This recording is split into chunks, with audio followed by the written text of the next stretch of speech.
तो देखो hyper harmonic series या पी सीरीज टेस्ट का स्टेटमेंट लिखकर उसका प्रूफ करते हैं। हाइपर हार्मोनिक सीरीज या पी सीरीज टेस्ट।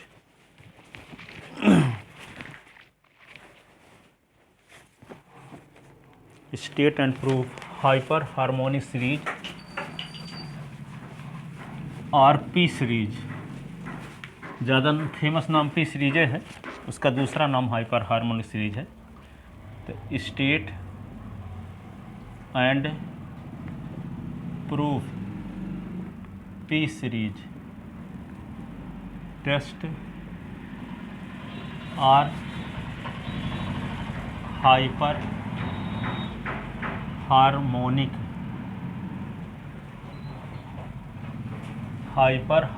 सीरीज। ठीक है, हाइपर हार्मोनिक सीरीज। तो इसका स्टेटमेंट है स्टेटमेंट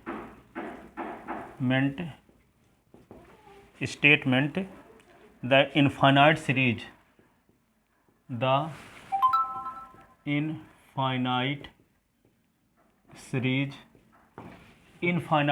अनंत श्रेणी सिग्मा 1/n की power p is equal to, n natural number है तो 1 की पावर p प्लस 2 की पावर p प्लस 3 की पावर p प्लस 4 की पावर p प्लस 5 की power p dash dash dash dash रास्ते में मिलेगा 1/n की पावर p। इसके आगे भी टर्म है क्योंकि इनफाइनाइट टर्म है ना, ये नहीं कि पी सीरीज टेस्ट और हाइपर हार्मोनिक सीरीज। फिर स्टेटमेंट में क्या लिखना है? The infinite series is this. The infinite series sigma 1/n की power p is equal to. Statement में ही रहेगा। हाँ, स्टेटमेंट डाल दीजिए। इज कन्वर्जेंट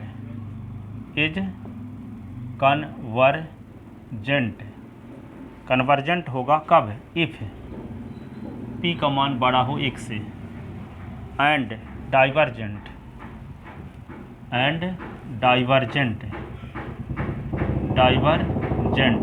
इफ p का मान 1 से छोटा हो अथवा 1 के बराबर हो।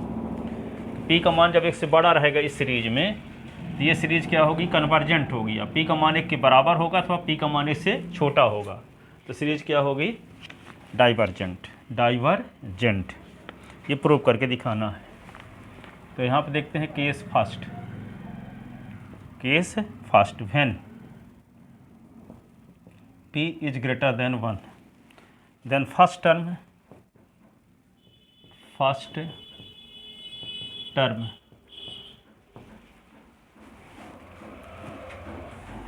वन की पावर कुछ भी हो ना, 1/1 की पावर p है तो 1 की पावर चाहे कुछ भी हो तो 1/1 होगा कि नहीं?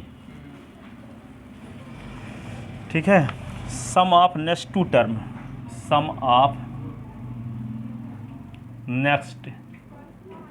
टर्म तो आगे के दो पदों का योग, एक वाले को छोड़कर दो पदों का योग। तो यहाँ पे क्या लिखेंगे? बराबर 1/2 की पावर p और 3 की पावर p। अब देखो इसी को क्या लिख सकते हैं? 1/2 की पावर p और 1/2 की पावर p। यहाँ 3 की पावर p था, उसके स्थान पे 2 की पावर p रख देंगे तो ये वाला मान बड़ा हो जाएगा इस वाले मान से। मान लो p का मान क्या है? 1 से बड़ा कोई ले लेते हैं, p का मान मान लो 2 ले लेते हैं, है ना। तो 2 की पावर 2 और 3 की पावर 2, तो 2 की पावर 2 और 3 की पावर 2 और 2 की पावर 2 और 2 की पावर 2 तो इन दोनों मान में से कौन मान बड़ा होगा? ये वाला, क्योंकि 3 तिका 9 होगा ना, 1/9 के स्थान पे 1/4 लिख दिया गया तो 1/9 तो छोटा है ना। हाँ, वो समझ आ रहा है। ठीक है, ये सीरीज बनाने के लिए हम ऐसा कर दिए। ठीक है, इसी को हम क्या लिख सकते हैं? इसी को 2/2 की पावर p, 2/2 की पावर p कर सकते हैं। इसी को क्या लिख सकते हैं? 1/2 की पावर p तो है ही, 2 की पावर -1, 2 को नीचे ले गए। इसी को लिख सकते हैं 2 की पावर p -1। ठीक है, दो टर्म का सम क्या आ गया? छोटा हो गया, इम्प्लाइज 1/2 की पावर p और 3 की पावर p से छोटा है, क्या छोटा है किससे, 2 की पावर p माइनस 1 से। हम इसके स्थान पे ये लिख सकते हैं तो बराबर लगाए हैं, इसी को ये लिख सकते हैं, इसी को ये लिख सकते हैं, लेकिन इससे ये तो छोटे है इससे, ठीक है ना। अब आगे के 4 पद को लेते हैं, अभी तो 1 पद लिए थे, फिर 2 पद लिए, अब 4 लेंगे, फिर 8 लेंगे, फिर 16 लेंगे, फिर 32 लेंगे, ऐसे। सर यहाँ 2 की पावर p, अच्छा a की पावर m प्लस a की पावर n, हाँ, पावर m माइनस n होता है। फार्मूला है तो आप a की पावर m और a की पावर n, तो a की पावर m प्लस n, तो 2 की पावर क्या है p और 2 की पावर माइनस 1, तो 2 की पावर p और प्लस माइनस 1, तो 2 की पावर p माइनस 1। आधार समान होने पर घात जुड़ती है। और ये 2 को नीचे ले आएंगे, जैसे a की पावर n है तो 1 अपान a की पावर माइनस n, तो 2 की पावर 1 तो 1 अपान 2 की पावर माइनस 1।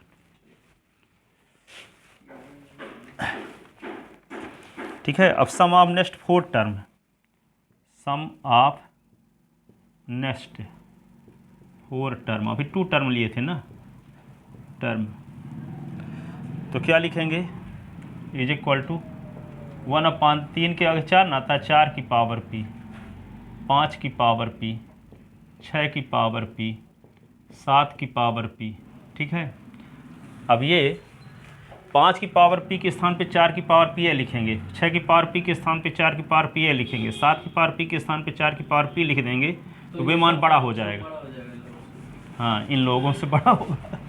ठीक है ना। तो ये क्या होगा, 1 अपान 4 की पावर p और प्लस 1 अपान 4 की पावर p और फिर 1 अपान 4 की पावर p और 1 अपान 4 की पावर p। इसी को क्या लिख सकते हैं हम, 4/4 की पावर p। इसी को क्या लिख सकते हैं, 4 की पावर p और 4 की पावर 1। इसी को लिख सकते हैं 4 की पावर p माइनस 1। इसी को क्या लिख सकते हैं, इसी को क्या लिख सकते हैं, 4 को लिख सकते हैं 2 की पावर p माइनस 1। इसी को लिख सकते हैं 2 की पावर p माइनस 1 की पावर 2। ठीक है, ये लिख सकते हैं।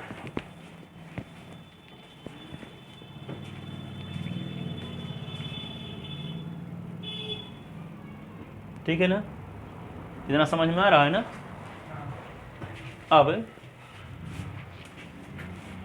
आगे सम ऑफ नेक्स्ट 4 के बाद 8, तो जब क्या आगे आएगा, क्या आएगा 10।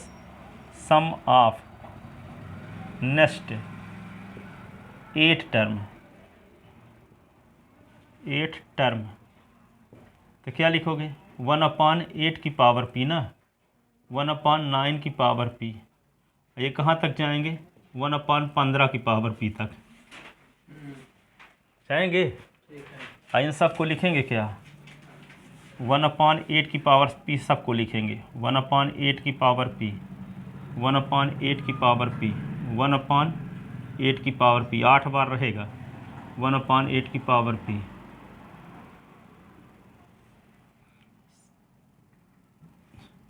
1 अपान 8 की पावर p, 1 अपान 8 की पावर p, 1 अपान 8 की पावर p, 3 इधर 5 इधर, तो टोटल क्या हो जाएगा, 8/8 की पावर p। 8 को नीचे ले जाओगे तो 1 अपान 8 की पावर p और 8 की पावर -1, तो 1 अपान 8 की पावर p माइनस 1। ठीक है, इसको ये लिख सकते हैं। इसी को क्या लिख सकते हैं, देखो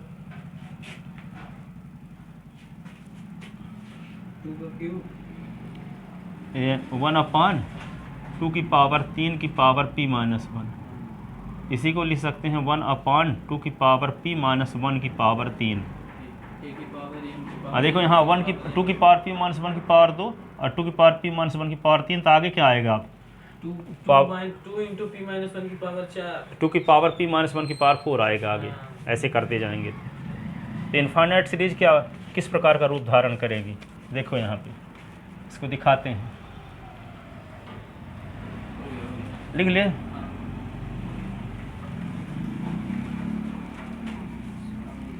Then given p series become, then given p series become क्या बन जाएगी, देखो 1 अपान 1 की पावर p है ना, 2 की पावर p, 1/3 की पावर p, 1/4 की पावर p, 1/5 की पावर p डैश डैश, ठीक है, इन्फिनिटी तक 1/n की पावर p डैश डैश।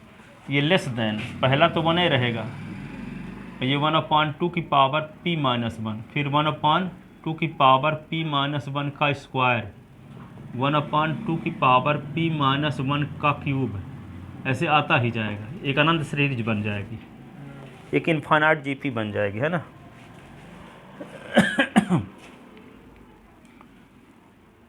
अब इसी को 60 में कैसे लिखते हैं, सिग्मा 1/n की पावर p, कौन बार बार इसी को उतारे, सिग्मा के फार्म में लिख दिए, जहाँ n क्या है, नेचुरल नंबर है, 1 2 3 4, और प्लस लगाते जाओगे, सिग्मा हटाओगे तो लेस देन, ये क्या लिख दोगे, ये जानते हो एक अनंत गुणोत्तर श्रेणी है, तो अनंत गुणोत्तर श्रेणी के योगफल निकालने का फार्मूला आप 11वीं क्लास में पढ़े थे, yes infinity upon a upon 1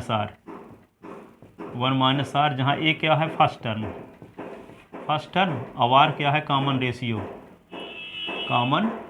ratio, यही है ना यस इन्फिनिटी का फार्मूला, अनंत गुणोत्तर श्रेणी का योगफल, जानते हो ना।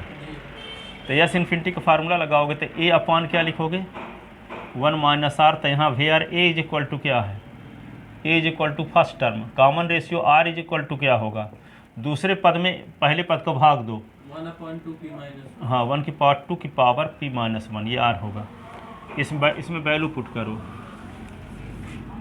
तो ये क्या होगा 1/n की पावर p लेस देन, ये 1 क्या लिख दोगे, a 1/1 - 1/2 की पावर p - 1, ये हुआ।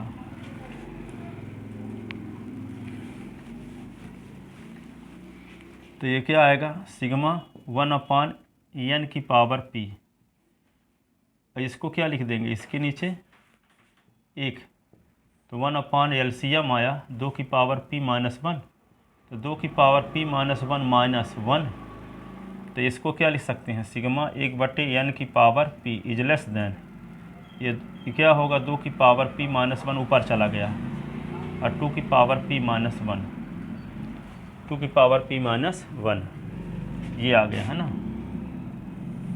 अब क्या करोगे, वेन p की वैल्यू क्या है, 1 से बड़ी ना है, p की वैल्यू 1 से बड़ी, तो सपोज p का मान 1 से बड़ा ले लेते हैं, कोई p बराबर 2, 1 से बड़ा है कि नहीं है।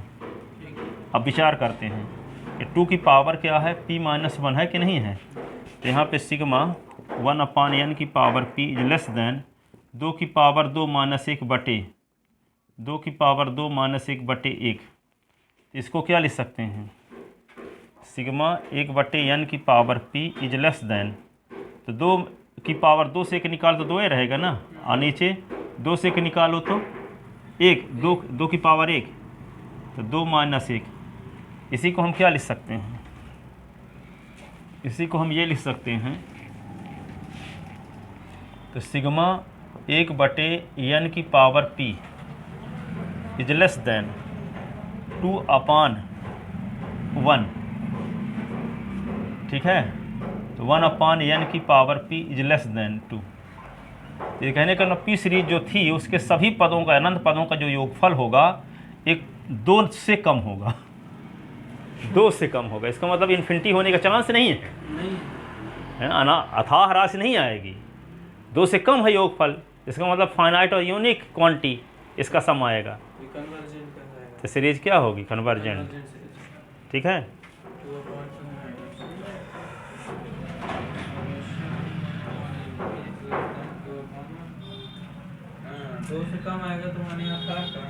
हाँ, अनंत होने का चांस होता तब होता डाइवर्जेंट, तो कन्वर्जेंट होने का चांस है, क्योंकि पूरी सीरीज का योगफल 2 से कम आएगा, तो मतलब 2 इसका अपर बाउंड हो जाएगा, हाँ 2 अपर बाउंड हो जाएगा, तो इसका मतलब इसकी लिमिट 2 की ओर अग्रसर होगी, ठीक है, इसकी लिमिट किसकी ओर अग्रसर होगी, 2 की ओर, लिमिट इन्फिनिटी की ओर अग्रसर होगी तब डाइवर्जेंट, हाँ, तो ये कहने का मतलब क्या है कि p की इसका मान परिमित और अद्वितीय राशि माना जा सकता है, पार्शियल सम के सीक्वेंस की जो लिमिट है वो फाइनाइट और यूनिक माना जा सकता है, ठीक है, ऐसी कंडीशन में गिवन सीरीज क्या होगी?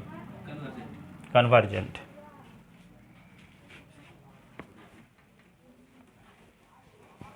कहने का मतलब कि राइट हैंड साइड में जो सीरीज प्राप्त हुई तो वे क्या है? कन्वर्जेंट है, क्योंकि उसका योगफल 2 आ रहा है एक तरह से, है ना। तो योगफल जब 2 आ रहा है और जब पी का मान 1 से बड़ा रहता है, ठीक है, कोई परिमित संख्या आता है, ठीक है, परिमित संख्या कोई ना कोई योगे करेगा। पी का मान हम जैसे 2 माने हैं, यहाँ पी का मान 3 भी माने तो कोई परिमित संख्या आएगा। तो ये वाली राइट हैंड साइड वाली सीरीज क्या हो गई? कन्वर्जेंट। इसका मतलब लेफ्ट हैंड साइड वाली सीरीज भी क्या होगी? कन्वर्जेंट। ठीक है, इसको लिखना पड़ेगा। हाँ, इसको लिखना पड़ेगा। थोड़ा सा लिखते हैं, क्या लिखेंगे?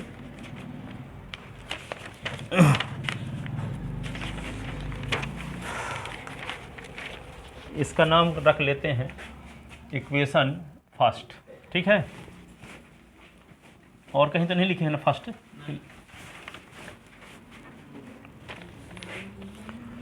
The series on right hand side of equation first, the series on right hand side of in equation, equation नहीं है, लेस देन लगा है ना, तो इन इक्वेशन कहलाएगा। इन इक्वेशन, इक्वेशन कब कहलाता है? जब इक्वल लगा होता। In equation first is an infinite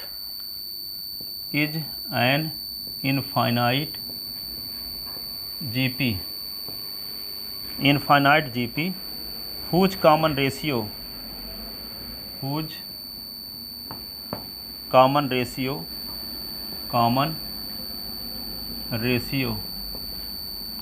ठीक है, 1/2 की पावर p माइनस 1।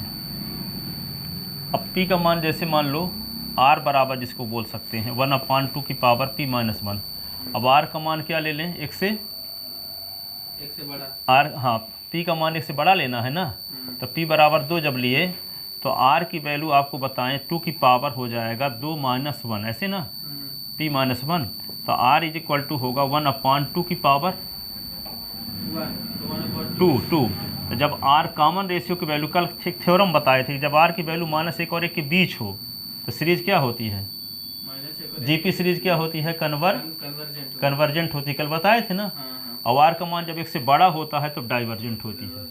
तो यहाँ पे जो राइट हैंड साइड में जो सीरीज जीपी सीरीज प्राप्त हुई है, तो जीपी सीरीज का कॉमन रेशियो जब p का मान 1 से बड़ा लेते हैं तो आता है r का मान 1 से कम, r का मान 1 से कम आता है। इसका मतलब r का मान किसके किसके बीच है? -1 is less then r is less then 1।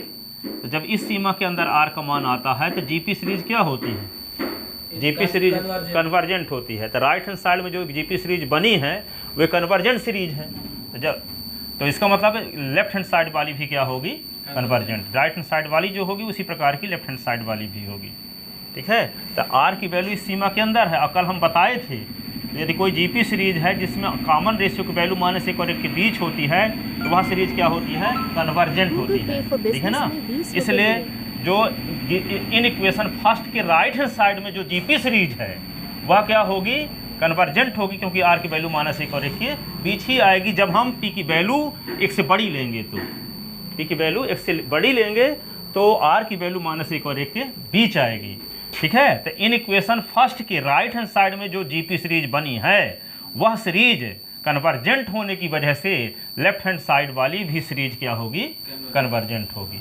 इस प्रकार p की वैल्यू 1 से बड़ी होने पर p सीरीज क्या होती है? कन्वर्जेंट। ठीक है, क्योंकि अगर यहाँ पे p बराबर 3 भी लेंगे, हाँ, तो 1/4 आएगा। हाँ, तब भी वो -1 और 1 के बीच ही रहेगा। इससे छोटा है। हाँ, -1 और 1 के बीच ही रहेगा।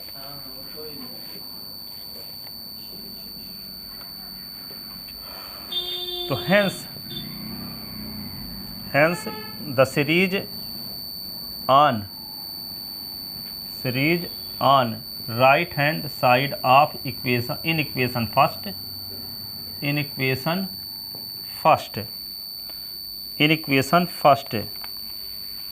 Is convergent series. कॉन्सिक्वेंटली, परिणाम स्वरूप,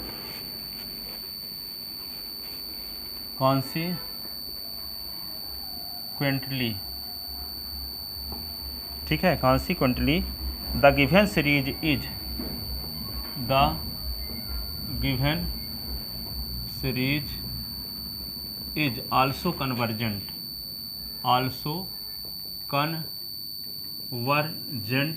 for p is greater than 1, convergent for p is greater than 1 लिख लेता ना। अब लिखो case second when p is equal to 1, in this case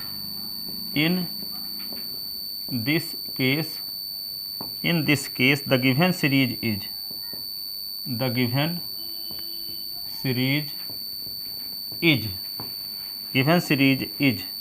1/1 की पावर p था ना, तो p के स्थान पे 1 लिख दिए, 2 की पावर p तो p के स्थान पे 1 लिख दिए, 3 की पावर p तो 1 लिख दिए, 4 की पावर p तो 1 लिख दिए, 5 की पावर p तो p के स्थान पे 1 लिख दिए। ठीक है, डैश डैश। रास्ते में क्या था, 1/n की पावर p तो p के स्थान पे 1 लिख दिए, डैश डैश। ये सीरीज हो गई p बराबर 1 के लिए। ठीक है, अब इसी सीरीज को हम और कैसे लिख सकते हैं, देखो ये 1 की पावर 1 है तो बराबर 1 की पावर 1 लिख दिए यहाँ भी। फिर क्या है, 1/2 की पावर 1/2 की पावर 1 है ना, 2 की पावर 1 और 3 की पावर 2। ठीक है, तो इसको हम क्या लिख सकते हैं, 1/2 की पावर 2 है तो 1/2 की पावर 2 लिखो यहाँ भी, 1/2 की पावर 1। फिर हम क्या करते हैं आगे, 1/3 और 1/4 है, तो इसको क्या लिखेंगे आगे, 1/4 और 1/4। 1/3 के स्थान पे 1/4 लिखना चाहते हैं, 1/4 और 1/4। तो जहाँ 3 था वहाँ 4 लिख दिए, तो छोटा 1/3 1/4 में बड़ा कौन है, 1/3। तो ऐसे चिन्ह बन जाएगा ना, ऐसे। ठीक है, फिर आगे क्या होगा, 1/5 1/6 1/7 1/8। तो हम इसके स्थान पे 1/8 लिखना चाहते हैं, इसके स्थान पे 1/8 लिखना चाहते हैं, इसके स्थान पे 1/8 लिखना, इसके स्थान पे 1/8 तो है ही। तो आगे क्या होगा, 1/8 1/8 1/8 1/8। तो क्या किए हम, ये 1/8 1/5 में बड़ा कौन है, 1/5 बड़ा है, तो एक बड़ी संख्या के स्थान पे हम छोटी संख्या लिख देंगे, तो राइट हैंड साइड वाली क्वांटिटी क्या होगी, छोटी हो जाएगी। ठीक है, ये वाली बड़ी रहेगी, तो वही लिखा गया। सीरीज बनाने के लिए ऐसा कर रहे हैं। आगे क्या करेंगे, 1/, फिर 16 लिखेंगे, 1/16 कितनी बार, 8 बार। ठीक है, 1/16 कितनी बार लिखेंगे, 8 बार। 1/16 ऐसे। ठीक है, इसी को क्या लिख सकते हैं, ये डैश डैश, आगे बहुत सारे पद हैं।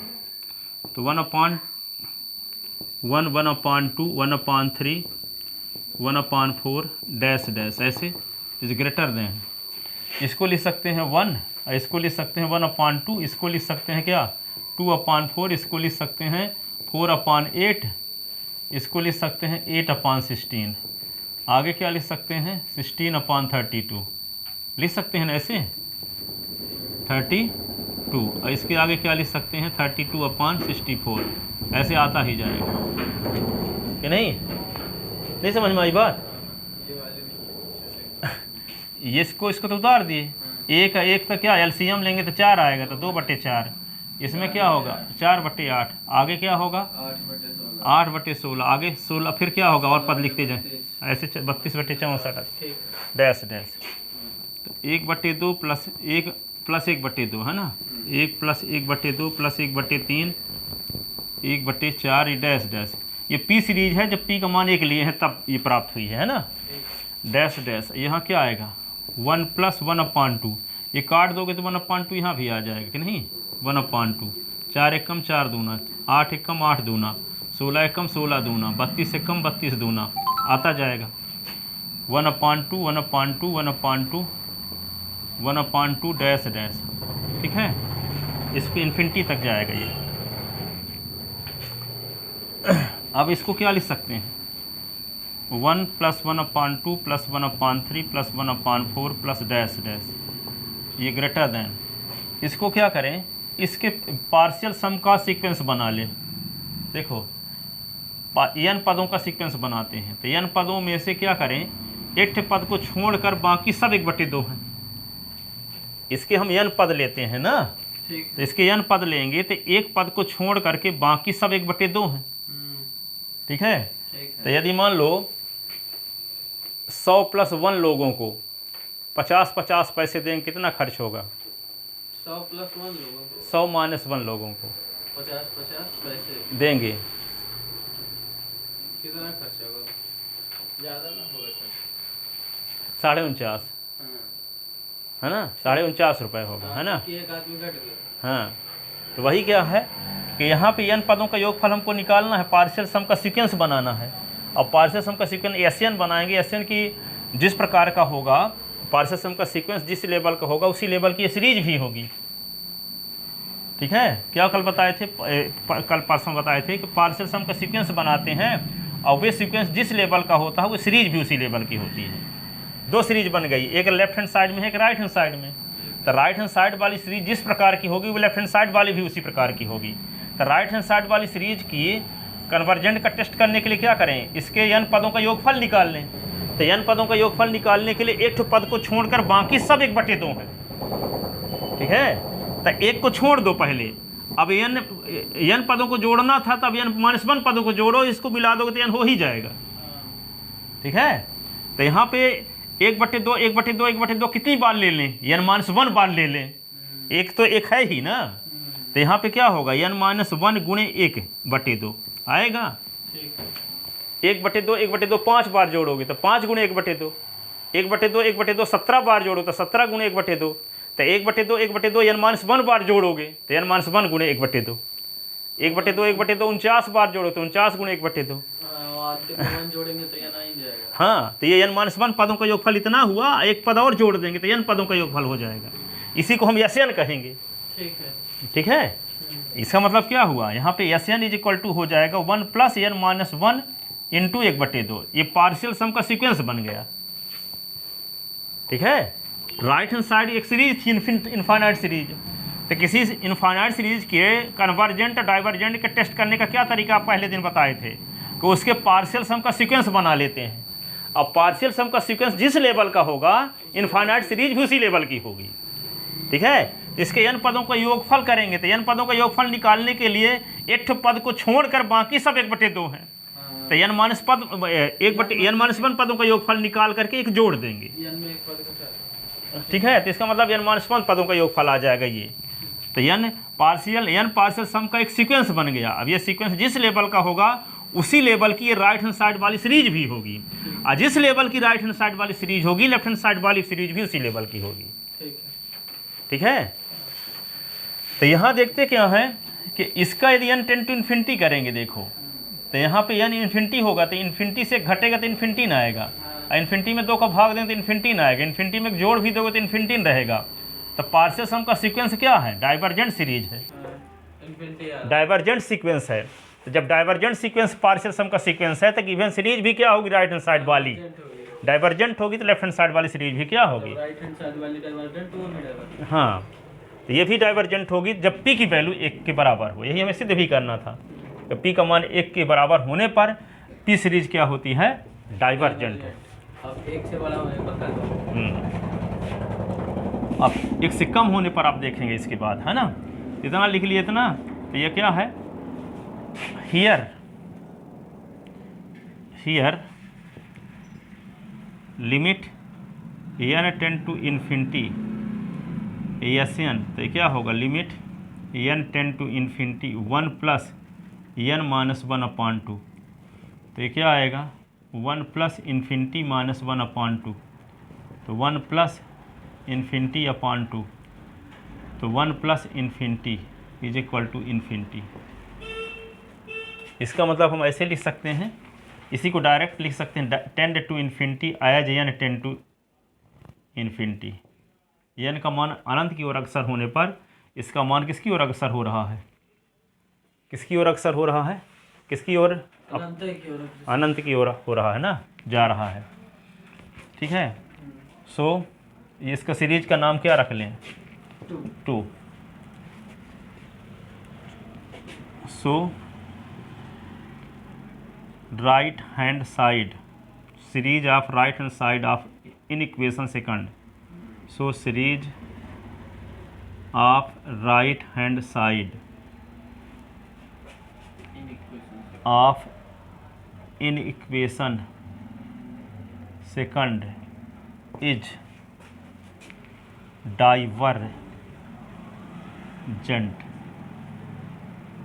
divergent. So left hand series of left hand side of in equation. So series of left hand side of in equation second is also divergent when,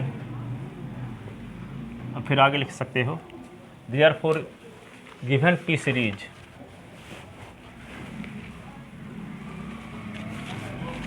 या लिख सकते हैं consequently given P series is divergent for P is equal to 1, divergent for P is equal to 1। ठीक है। अब P की value 1 से छोटी होने पर case third,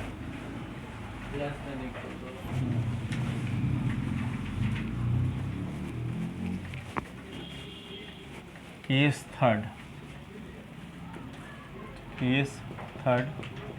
P when P is less than 1, P is less than 1। जब P is less than 1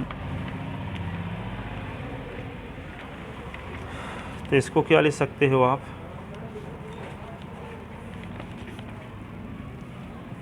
तो implies so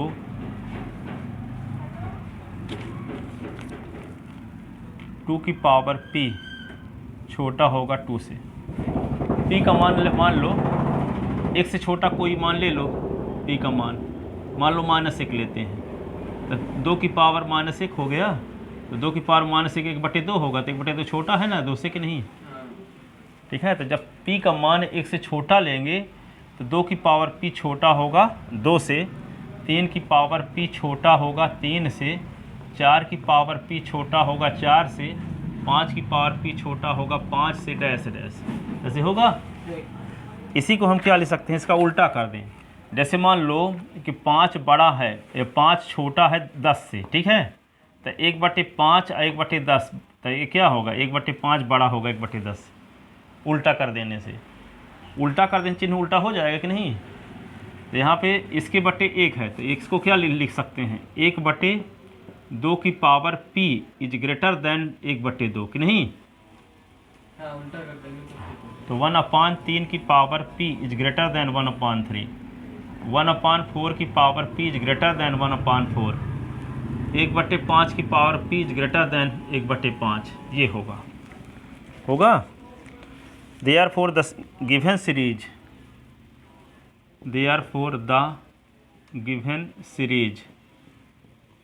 series क्या होगा? गिवन सीरीज क्या लिखे थे? 1/1 की पावर P, 1/2 की पावर P, 1/3 की पावर P, 1/4 की पावर P, 1/5 की पावर P, डैश डैश। तो इसको ये बड़े रहेंगे, किसके बड़े रहेंगे?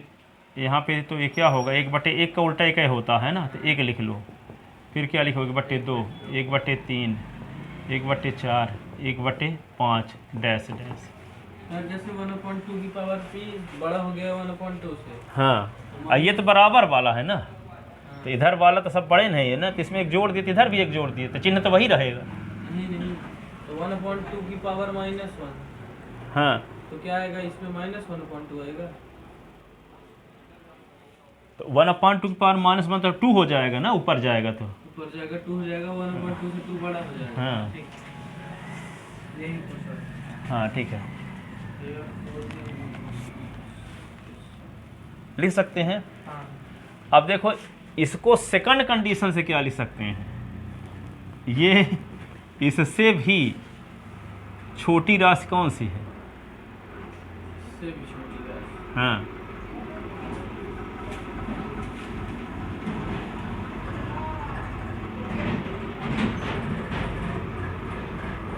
1/5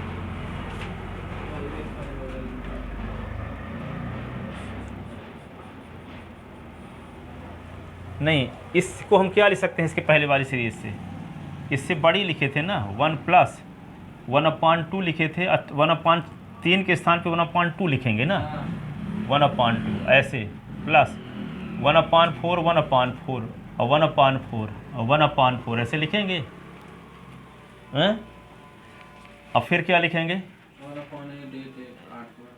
ये आगे आते ही ना होगा लगता है। इस सीरीज के बारे में तो हम व्याख्या कर चुके हैं ना ये बार सेकंड कंडीशन में, सेकंड कंडीशन में इसकी व्याख्या हम कर चुके हैं। आगे क्या लिखेंगे?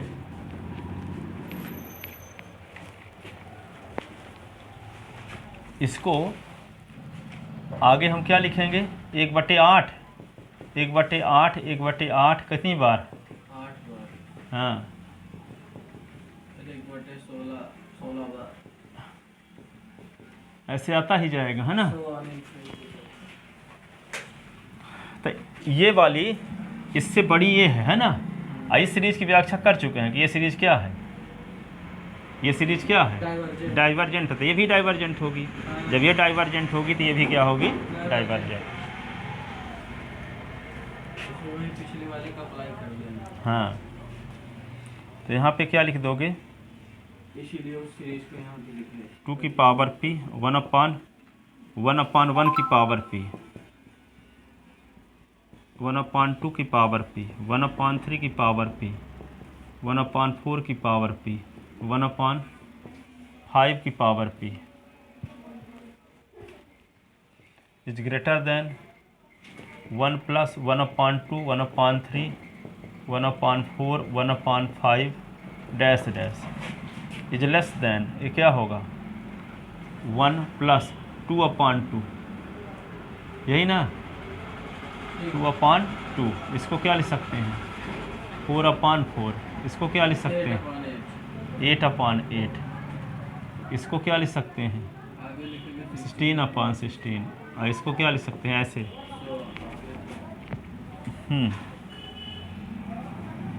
तो इसको तो हम ऐसे भी लिख सकते हैं, सिग्मा 1/n की पावर p, ठीक है, 60 में। ये होगा 1+1/2 +1/3 dash dash is less then, ये क्या हो जाएगा? 1+ ये होगा 1, ये 1, ये 1, ये होगा 1 डैश डैश, ठीक है। तो इसका मतलब क्या होगा? इसके n पदों को जोड़ लो, तो सिग्मा 1/n की power p greater than 1+1/2 +1/3 plus dash dash, ये क्या होगा? ये क्या होगा? n पदों को जोड़ो, तो n × 1, और इसको नाम क्या रख लो? इसको n पदों को जोड़ोगे तो पार्शियल सम है, Sn लिख लेते हैं। वेयर Sn = क्या होगा? 1+1+1+1 up to n term, up to n term. एक को n बार लिख के जोड़ो तो क्या आएगा? Sn = n आएगा, n × 1। एक रुपये 25 लोगों को दोगे तो कितना होगा? 25 रुपये। तो एक रुपये n लोगों को दोगे तो n रुपये, तो Sn = n। तो Sn तो यहाँ पे क्या आ जाएगा? इसको ऊपर लिखते हैं,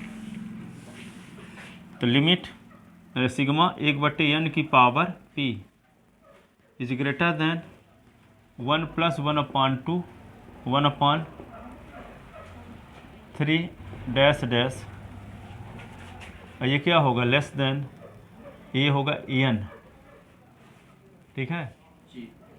अब यहाँ देखते क्या है कि limit n tend to infinity as n, तो limit n tend to infinity n, ऐसे ना, इन्फिनिटी ना आएगा, इसको लिख सकते हैं tend to infinity as n tend to infinity.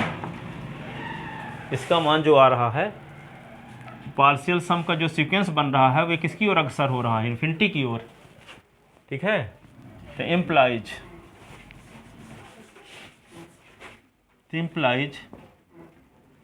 Series तो कुछ इक्वेशन बना लीजिए। सीरीज 1 + 1/2 + 1/3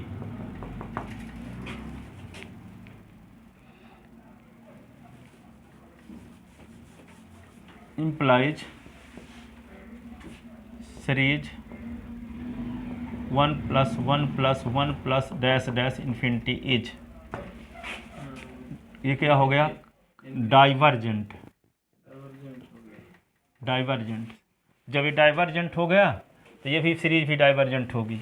तो implies 1 + 1/2 + 1/3 + 1/4 + 1/5 dash dash infinity is also divergent. ये इम्प्लाई करेगा कि तो हाँ, तो कॉन्सिक्वेंटली, परिणाम स्वरूप सिग्मा e की power p is also divergent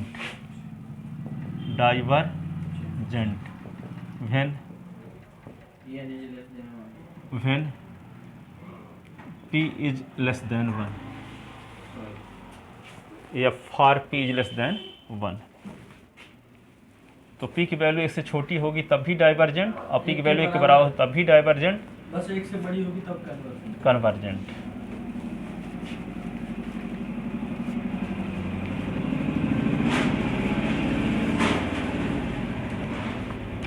ठीक है, लिख लेते ना। अब आगे देखो, हेंस प्रूव्ड, यही तो प्रूव करना था, है ना। 10 या हेंस लिख सकते हो, hence P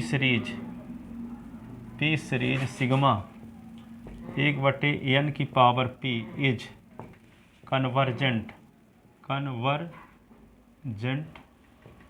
for p is greater than 1 and divergent for p is less than or equal 1। ठीक है, हैंस प्रूव्ड, यही प्रूव करना था, हैंस प्रूव्ड, ये आ गया। अब देखो कंपैरिजन टेस्ट क्या है, नहीं छोटा सा है कंपैरिजन। हाँ, कंपैरिजन टेस्ट में इसकी ज़रूरत पड़ेगी, ई सीरीज की। अब देखो कंपैरिजन टेस्ट,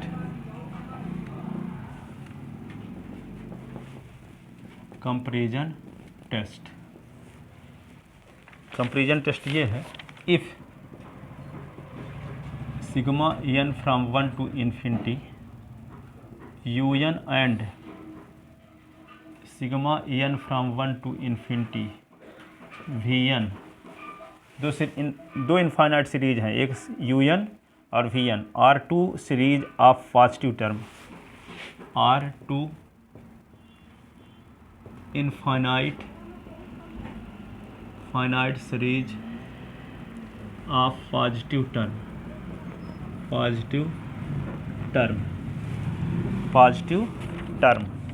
सच दैट इस प्रकार हैं, सच दैट कि limit n tend to infinity un upon vn is fix finite non zero number, is finite non zero number, finite हो लेकिन जीरो के इक्वल ना हो, finite non zero number. Then the two series the two series are either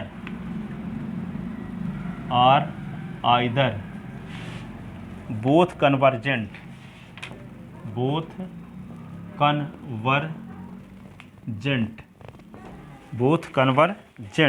or both divergent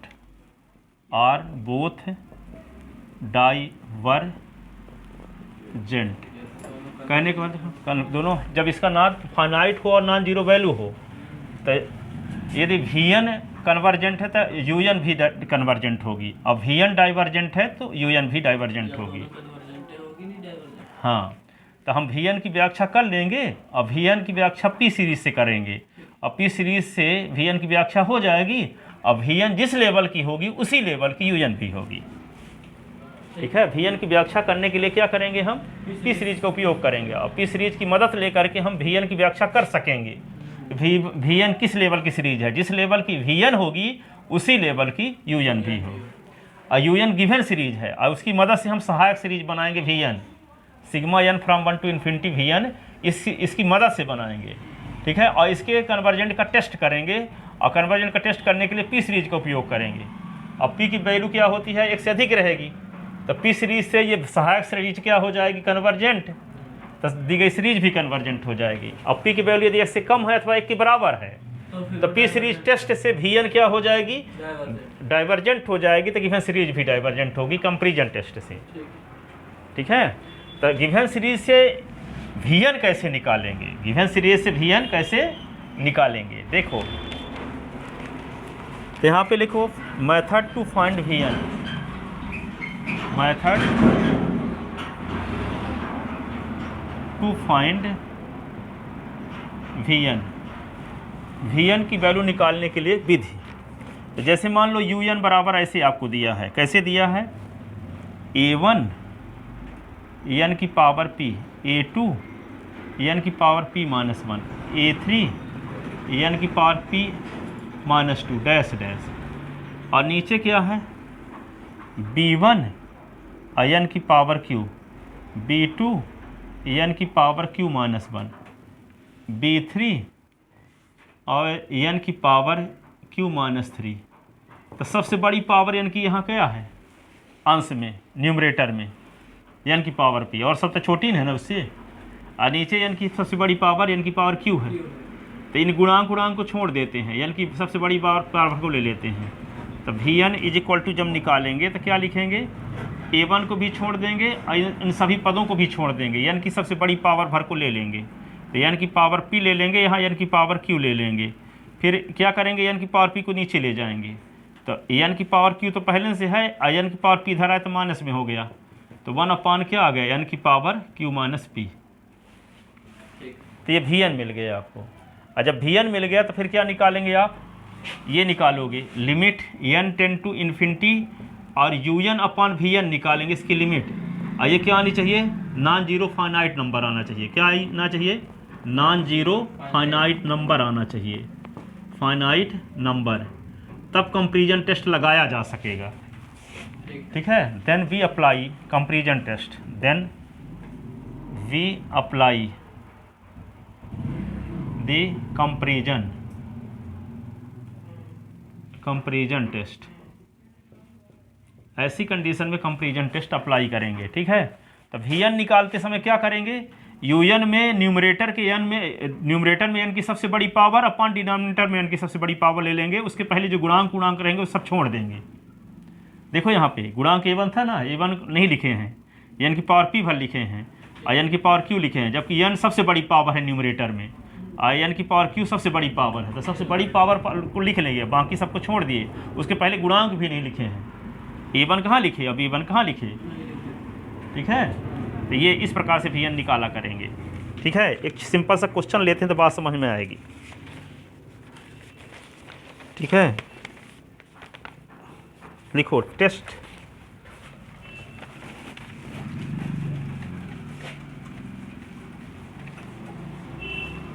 question ये है, test the convergent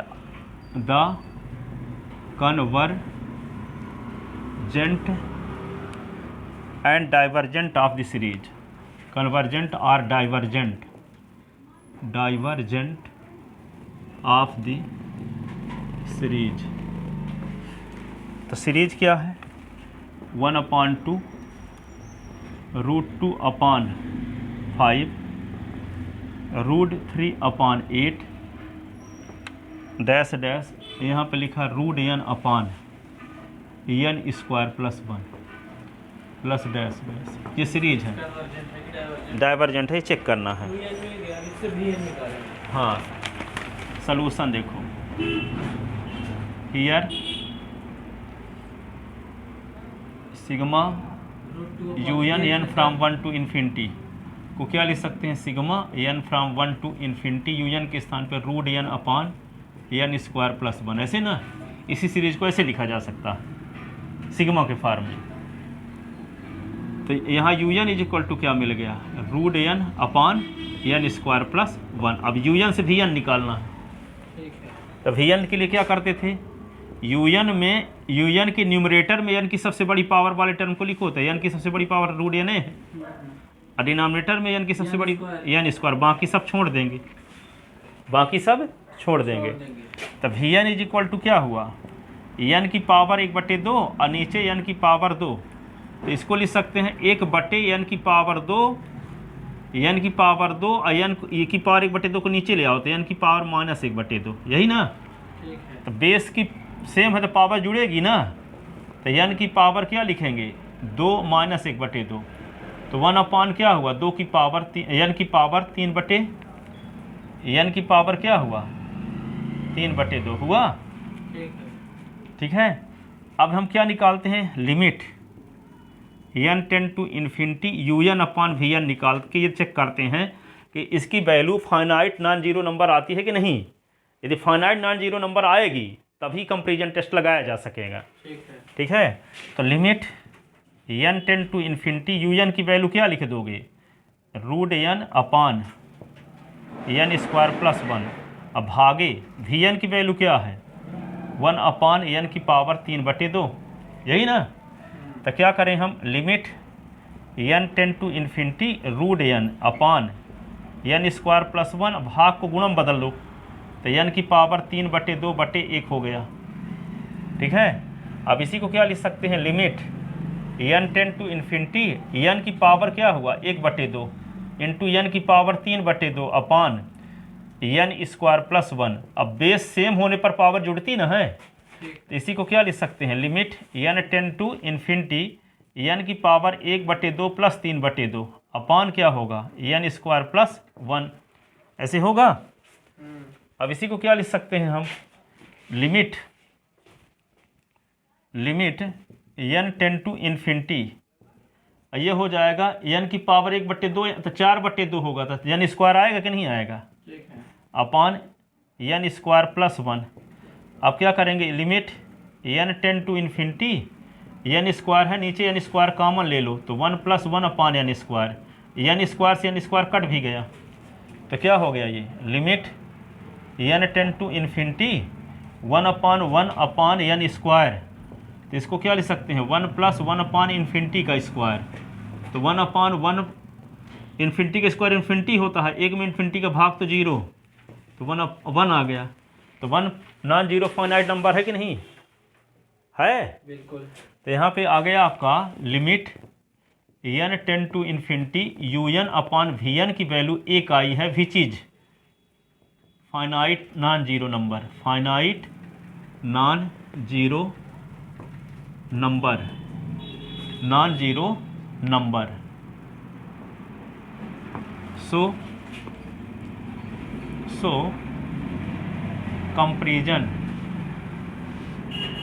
comparison test, so we apply comparison test, so we apply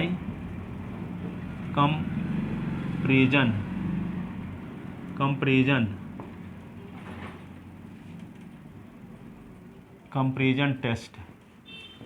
ठीक है, comparison test लगा सकते हैं आप। तो comparison test के लगाने के लिए क्या करेंगे, सहायक श्रेणी की व्याख्या करेंगे पी सीरीज से। तो यहाँ पे लिखो the axillary series AUXILARY auxiliary series sigma VN। तो सिग्मा VN क्या है? 1/n की पावर 3/2, ये हुई ना। ठीक है। तो compare auxiliary series AUXILARY compare auxiliary series with P series, P series से कंपेयर करेंगे तो P सीरीज क्या है? सिग्मा 1/n की पावर P। ठीक है। सहायक सीरीज क्या है? 1/n की पावर 3/2। अब P सीरीज क्या है? 1/n की पावर P। तो यहाँ पे P के स्थान पे क्या है? 3/2 रख दो। हाँ, P गेट P = 3/2 जो कि 1 से बड़ा है। तो P सीरीज टेस्ट से सहायक सीरीज क्या हो गई? कन्वर्जेंट। तो जब सहायक सीरीज जिस लेवल की होगी तो कंपैरिजन टेस्ट से गिवन सीरीज सिग्मा UN भी क्या होगी? उसी लेवल की होगी। ये √3/8 लिखा है। √3 ऊपर क्वेश्चन। हाँ, √3/8 है। ठीक है। फिर auxiliary series with P series, और P सीरीज हमको पता है समेशन 1/8 की पावर P। हाँ, हमको P की वैल्यू मिल गई। यहाँ पे 2 का स्क्वायर 4 है ना, 3 का स्क्वायर 3, 3 का स्क्वायर 9, 10 होना चाहिए है ना। देख लो। हाँ 10 होना चाहिए। तो यहाँ P की वैल्यू 3/2 आ गए। तक P सीरीज से एक्जलरी सीरीज क्या हुई? इधर का मिटा दें, इधर वाला। हाँ। So by P series test, so by P series test the auxiliary series AUXILARY auxiliary series sigma VN, जिसको हम कह सकते हैं सिग्मा 1/n की पावर 3/2 इज क्या? कन्वर्जेंट ना, convergent series. Therefore by comparison test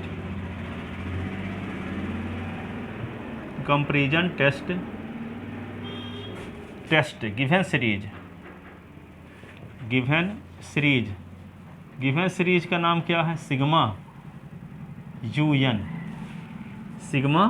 UN बराबर क्या लिख सकते हैं? ये n फ्रॉम 1 to infinity। तो sigma n from 1 to infinity UN के स्थान पे क्या लिख दें? √n upon n square plus 1 is also convergent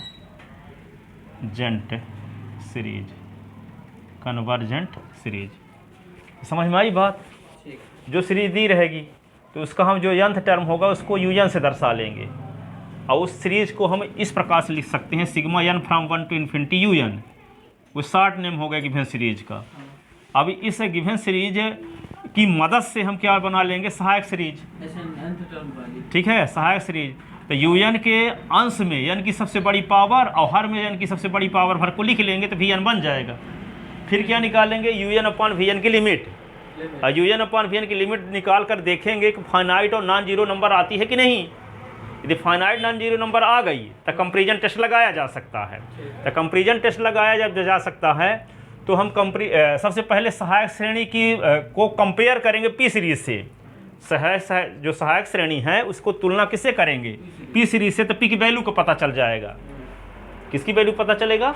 P की वैल्यू का पता चल जाएगा। P की वैल्यू यदि 1 से बड़ी है तो P सीरीज टेस्ट से क्या होगा? गिवन सीरीज कन्वर्जेंट होगी। तो यहाँ P की वैल्यू 3/2 है जो कि 1 से बड़ा है। तो P सीरीज टेस्ट से सहायक श्रेणी क्या हो गई? कन्वर्जेंट हो गई। तो जब सहायक श्रेणी जिस प्रकार की होगी तो कंपैरिजन टेस्ट से क्या होगा? जिस लेवल की सहायक श्रेणी होगी उसी लेवल की गिवन सीरीज होगी। बताया ना थे कि 2 इनफाइनाइट सीरीज UN और VN एक ही लेवल की होती हैं, बशर्ते limit n tend to infinity UN/VN की value finite non zero number आती हो।